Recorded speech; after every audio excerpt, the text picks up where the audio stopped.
you struggle when it comes to picking a movie during movie night? Is entertainment too much like homework? Well, do I have the solution for you?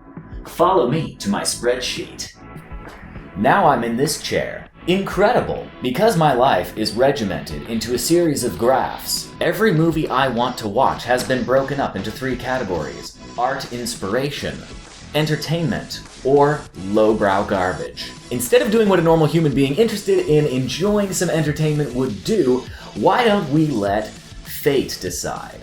That, and we're also super indecisive. So essentially what we do is we are going to copy all of these films into a list randomizer, hit the button, the top 3 will be presented to Katie and I, and we get a veto each.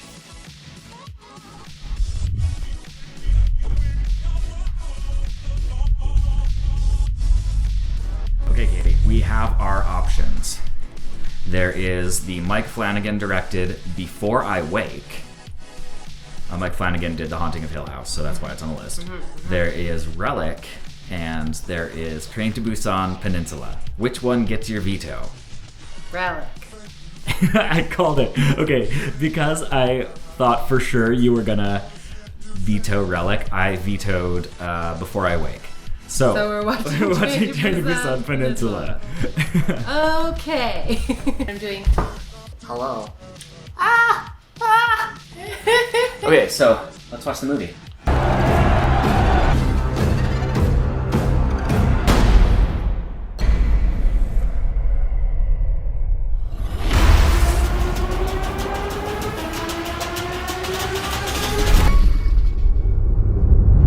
We just endured Train to Busan Peninsula, or as IMDb calls it, Train to Busan Presents Peninsula. Weird. Because if you really loved Train to Busan, do not expect Train to Busan Presents Peninsula to be a continuation of that story in any way, or a continuation of the quality in any way. A pair of brothers escape the zombie apocalypse happening in Korea.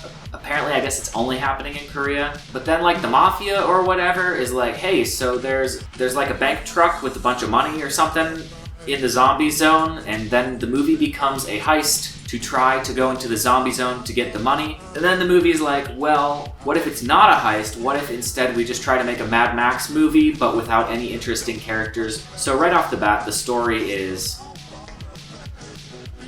a bad idea. It's a bad idea. I thought it started strong, and I felt like the movie itself I thought was okay. I would have given the movie much more of a pass if it didn't have the title Train to Busan stamped on the front. That movie was wonderful. We love that movie. This is not a good movie. It's a movie that's like just kind of better than the best of the Resident Evil series. That's the caliber we're talking here. Since I thought it was okay, but what I didn't like was how it didn't hold up to the level of the first one, which is fantastic. We keep getting bamboozled by Train to Busan related movies though, because we watched that animated one too, and it was... That's true, yeah. Seoul Station, we really didn't like at all. But I will say, at least Seoul Station had characters that were interesting and memorable. This is depressing. It was a very depressing movie. It was kind of an ugly movie, like the animation was not very good. But it had something to say, and it was a decently well-told story. This film does not have interesting characters. It has too many characters. And we learned very little about any of them. It wants us to be emotionally invested. In fact, we get 2 or 3 fake out endings with slow motion and sappy music and people crying. And long story short, it was a bad idea for a movie, but they do have some really cool set pieces and some basic concepts. They had a lot of exposition.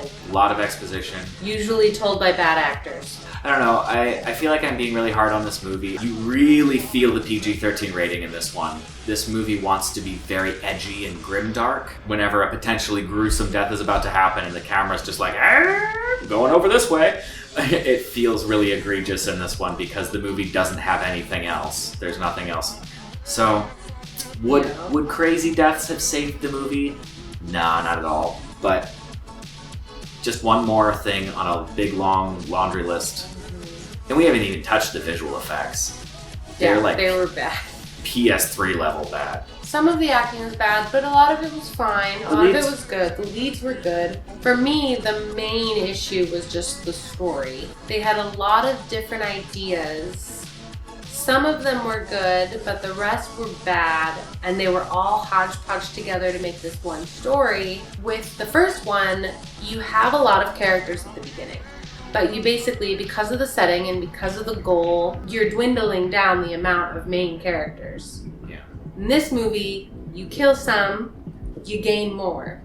You kill some, you gain more, and we never really learn about even the main people that actually stick around at all. Yeah. What are you doing?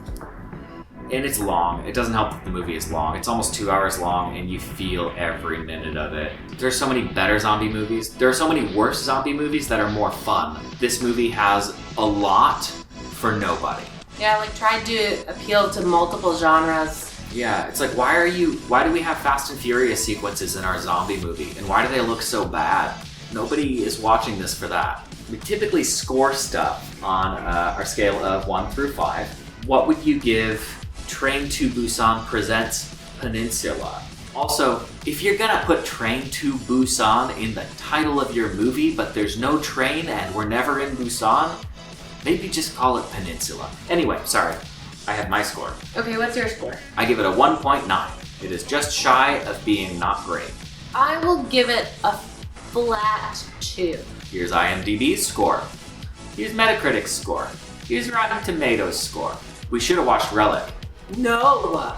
Hey, thanks for watching that video. If you liked what you saw, give us a like. If you didn't, don't. If you want to see some of the episodes we've made in the past, check out the playlist tab on our YouTube channel page. It's also all organized on our website. On that website, use the contact form to sign up for our free electronic monthly magazine. It's packed with behind-the-scenes breakdowns, channel data, polls, and even discounts on our boutique.